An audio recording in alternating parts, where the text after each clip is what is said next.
안녕하세요. 이 시간에는 사마천이 왜 죽음보다 구차한 궁형을 그 당하고 살았을까? 그거에 대해서 알아보도록 하겠습니다. 사마천은 이릉이라고 하는 자기와 이제 그 친하지도 않은 친구를 변호하다가 한무지에게 궁형이라고 하는 수치스러운 이제 그 징벌을 받습니다. 그럼에도 불구하고 이제 끝까지 살아남아서 이제 사기를 완성을 하죠. 사마천은 섬서 한성 용문에서 출생했습니다. 그러니까 한성이라는 게 바로 여기거든요. 여기가 그러니까 그 섬서 한우가 주나라가 성립되던 시기에 한우를 여기에 봉했죠. 그래서 이 지역은 그 고조선과 깊은 연관이 있는 지역으로 이 동이족들이 많이 살던 곳입니다. 용문은 한성의 북쪽, 이쪽 정도 되겠습니다. 요 용문에서 출생을 한 거예요. 그러니까 우리가 이게 등용문이라고 그러죠. 요즘 인재가 이 지역이 많았어요. 그래서 등용문이라고 부르기도 하죠. 여기가 바로 이렇게 황하가 이렇게 내려와갖고 꺾어지는 그 지역입니다. 그러니까 이게 여기가 이게 시안이잖아요, 시안. 여기 함양이고 여기서 이게 한무제 때 궁에 들어가서 생활을 했고요. 아버지가 태사공이었어요. 아버지가 태사공으로 사기를 원래 기획을 한 것은 사마천이 아니라 사마천의 아버지 태사공이 그걸 기획을 한 거죠. 그래서 이제 태사공이 그 어렸을 때 이제 그 사마천이 어렸을 때 태사공이 이제 전국을 돌아다니면서 이렇게 각 지역에 이제 그 뭐 우임금이라든가 순임금 어디서 죽었다든가 이런 유적지들을 다 돌아보게 합니다. 그렇게 해가지고 이제 역사가로서 길을 걷도록 이렇게 지원을 한 것이죠. 사실은 그래서 이 한성이라는 지역에서 태어난 것이 이게 그 사마천으로서는요 그렇게 자랑스러운 건 아니었어요. 이 지역이 바로 이게 그 고조선족들이 아주 맹위를 떨치던 지역이었기 때문에 그 동이족들이잖아요. 근데 자기 신분은 끝까지 동이족이 아니라고 하고 죽었습니다. 사마씨는 추경의 후손입니다. 그래서 이렇게 이 아시다시피 추경이라는 것은 동이족이죠. 전후 고향 임금의 후손 중려의 자손들이에요, 사마씨가. 그에 대해서는요, 한서 사마천전하고 진서 사마이전에 기록이 있습니다. 사마씨는 전후 고향 임금의 후손인 중여에서 나온 추경족입니다. 이게 이제 사마이의 손자 사마염이 위초고를 통일한 진을 건국을 하죠. 이게 동이족이라는 거는요, 이게 이제 그 추경족이라는 게 동이족이죠. 매 오래된 그 종족들입니다. 나주 회진에 거평이라는 곳이 있었어요. 그 거평에 바로 사마씨들이 살았어요. 그리고 경기도 이천에도 토착 성지로 사마씨가 있었고요. 그러니까 한반도의 사마씨는 근데 어느 시점에 가서 사라져 버립니다. 지금 없어요. 조선시대까지 있었는데 사마기라고 하는 사람이 진소왕 때 백기와 함께 이게 장평대전에서 20만 조나라군을 생매장하죠. 그러니까 25만 명은 죽이고요. 20만 명은 그냥 생매장 시켜버립니다. 그리고 나서 이제 진소왕이 백기하고 이제 사마기한테 자결을 명해가지고 이렇게 죽습니다. 아까 말씀드렸지만 용문이라는 곳은 섬서 한성 위치한 곳으로 동이족들의 본거지예요. 그 사마이는 조선에 대해서 그렇게 막 그 비평적으로 사설을 쓰지는 못했어요. 한무제 본기에도요 조선을 정벌했다 뭐 그 한 줄만 딱 써놨어요. 그래서 흉노 열전에다가 흉노라고 하면서 진계가 공격을 했다는 거예요. 근데 이후에 이제 위략에서 동호가 조선이라고 이렇게 또 밝히죠. 그렇기 때문에 동호 한무제 때의 동호는 바로 조선입니다. 연나라 동쪽에 있었던 동호는 자신이 끝내 동이족이라는 사실을 밝히지 않았어요. 근데 이제 사마이가 중호를 통일하면서 우리 집안은 추경의 후손이다라고 이렇게 주장을 하면서 이제 동이족이라는 사실이 이제 알려진 거죠. 근데 현재 중원이나 한국 모두에서 이게 사마씨는 그 후대가 사실상 폐족된 것 같아요. 이게 보시면 장평대전에서 20만 조나라군을 생매장시키는 이제 백기를 따라다닌 거거든요. 사마기가 그러니까 부장 비슷하게. 그래서 그 징벌을 면치 못한 것 같아요. 그 집안이. 이 말년의 한무제는요, 엄청난 악행과 광기의 정치를 했습니다. 이에 대해서는 한서 곽광 김일제전에도 일부 내용이 나오는데요. 이제 사기에서 사기 한무제 봉기에 보면은 사마천이 한무제를 봉선과 신선 같은 그런 주술에 빠진 미친 왕으로 묘사를 하죠. 사실 아주 냉정하게 쓴 것 같지만 실제 내용은 하나도 없습니다. 거의 뭐 그냥 봉선에 빠져가지고 예, 주술의 주술을 신봉하는 그런 왕으로 이제 묘사를 합니다. 그래서 실제로 BC 92년에 한무제가 병이 나면서요, 그 원인이 무당의 주술 때문이라고 그렇게 하면서 강충이란 이제 반역자입니다. 이게 강충한테 시켜가지고 수만 명을 죽여버려요. 그러니까 이게 한무제를 좋게 평가할 수가 없어요. 무슨 전쟁을 많이 하는 왕이 위대한 왕이라고들 사람들이 믿는데 이건 잘못된 거죠. 예, 한무제 그래서 한무제의 제사를 지낼 거냐 말 거냐도 이슈가 될 정도였어요.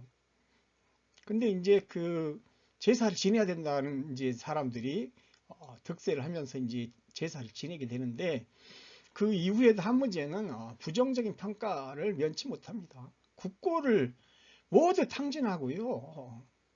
불필요한 전쟁을 너무 많이 일으켰어요. 그리고 말년에는 또 흉노족들하고 같이 어울려 살았어요. 그러니까 이제 강충이 이제 태자까지도 한무제의 태자까지도요. 이제 죽이려고 하니까 태자가 무고의 난을 일으킵니다. 그렇게 하니까 이제 강충이 태자를 잡아서 이제 한무제한테 갖다 바치고 한무제가 이제 죽여버리죠. 근데 이제 뒤늦게 나중에 태자가 무고하다는 사실을 이제 한무제가 알게 됐어요.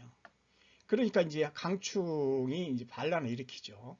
그때 강충하고 가까웠던 흉노 출신 망하라 일족이 이제 한무제 시해를 시도를 합니다. 망하라 형제가. 김일제가 그래서 그 당시에 이제 곽광 김일제전을 보면 김일제가 이제 망하라를 붙잡고 외쳤다. 망하라 반란을 일으켰다. 라고 이제 이렇게 해가지고 김일제가 일약 노예 신분이었죠. 처음에 흉노에서 온. 그러다가 이제 산동성 투후로 제후가 됩니다. 이제. 그래서 이 사마천이 이 당시에 이제 한무제가 늙으면서 이제 온갖 악행을 저지르는 것 중에 이제 사마천이를 궁형을 처해버린 것도 그래서 이제 사마천이 거세를 당하면서 이게 수치스러운 삶을 선택한 것은 이제 이유가 있어요. 그에 대해서는 한서 사마천전에 이제 이유가 나오죠. BC 99년에 한무제가 이제 묻습니다. 사마천이한테 묻는 거예요. 사마천이는 이름과 뭐 가깝지는 않지만 친구였기 때문에 이제 사마천 보고 이제 한무제가 자네는 어떻게 생각하나? 그러니까 이제 이릉을 변호하는 발언을 하게 된 겁니다. 그러니까 이제 한무제가 들어보니까 이게 괘씸하거든요. 한무제는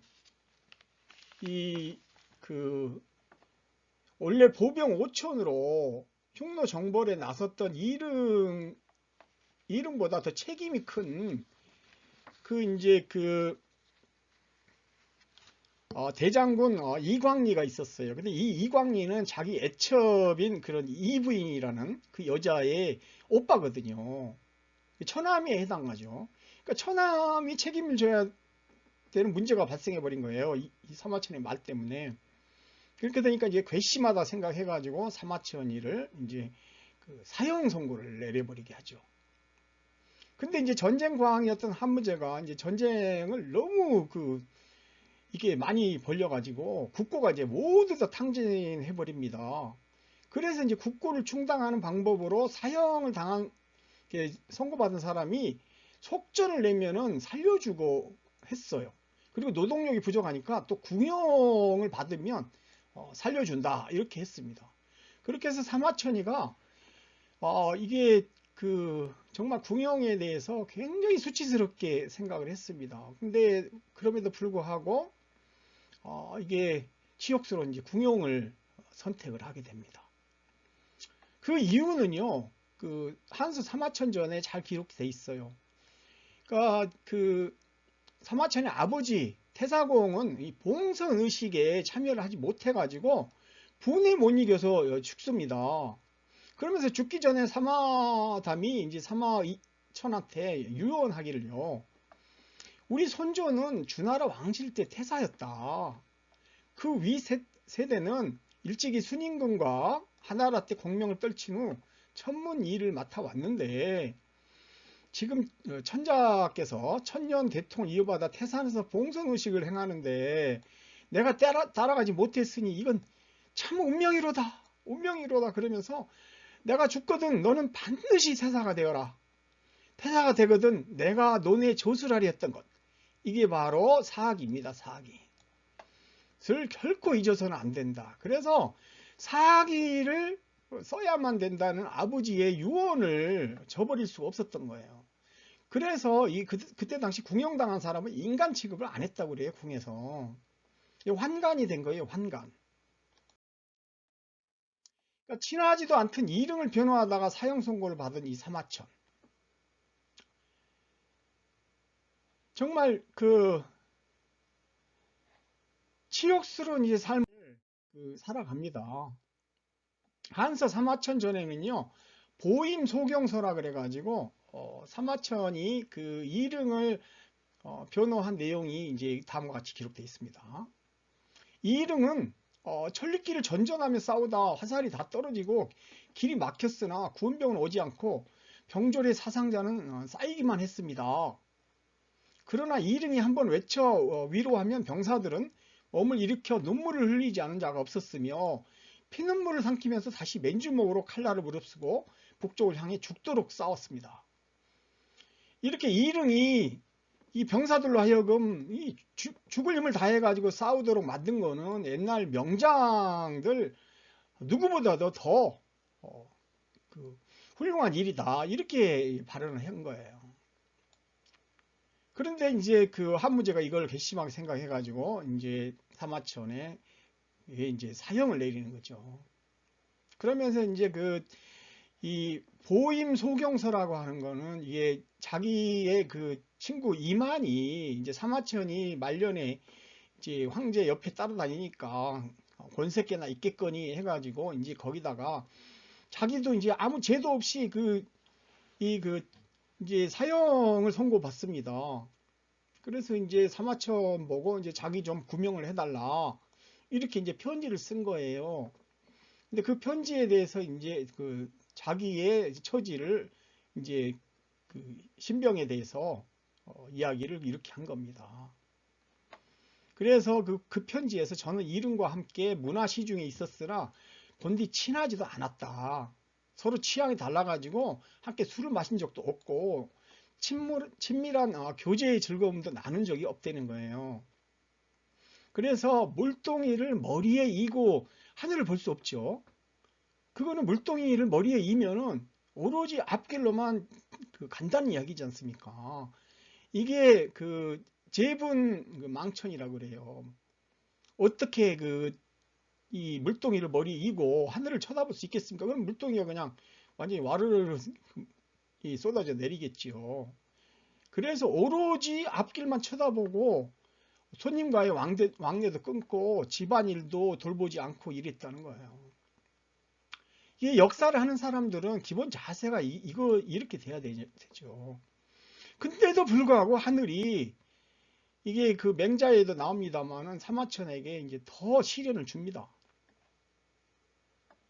그래서 이제 그 한눈 팔지 않고 열심히 이제 그 역사서만 쓰고 있던 사마천을 이제 궁형에 처하게 이제 되는 거죠. 그래서 이제 그 사마천이 그 다음과 같은 글을 이제 그 보임 소경서에다가 적습니다. 서백, 그러니까 주문왕이죠.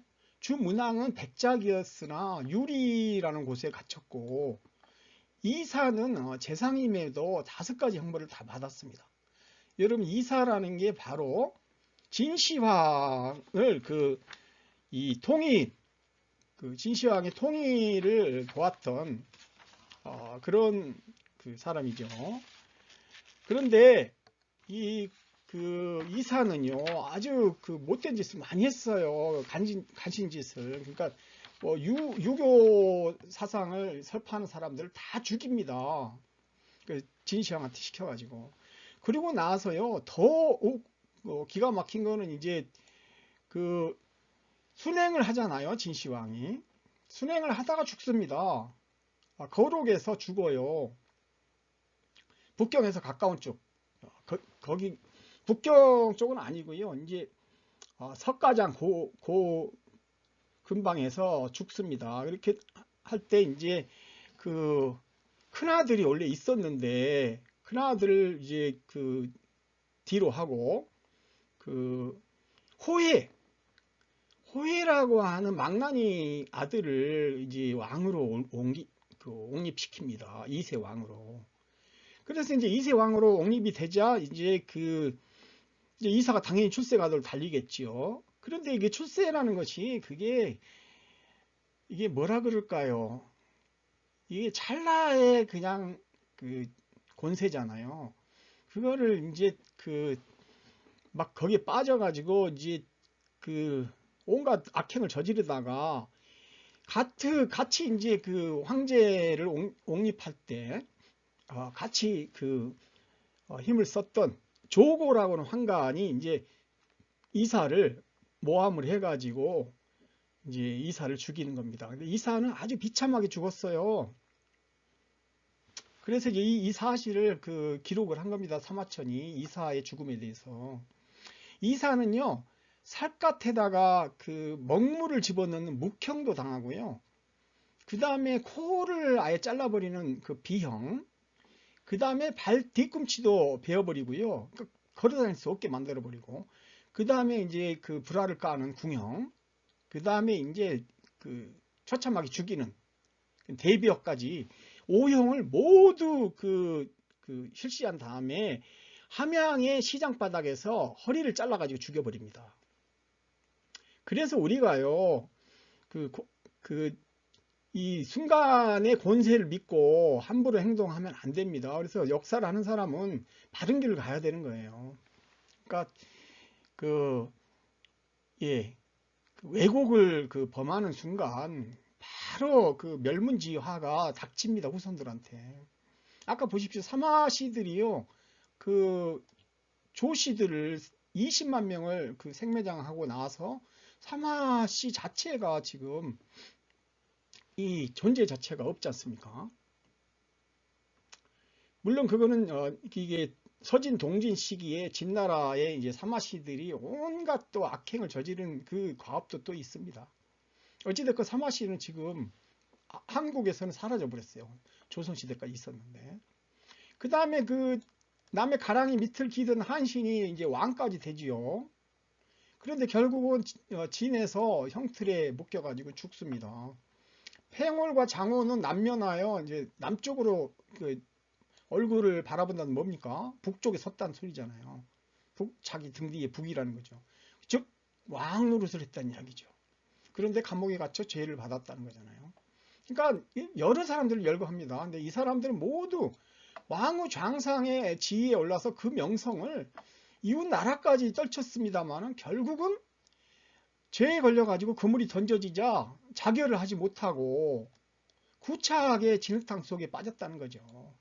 그래서 예나 지금이나 한 가지로 이게 치욕스럽게 살 수밖에 없었다는 거예요.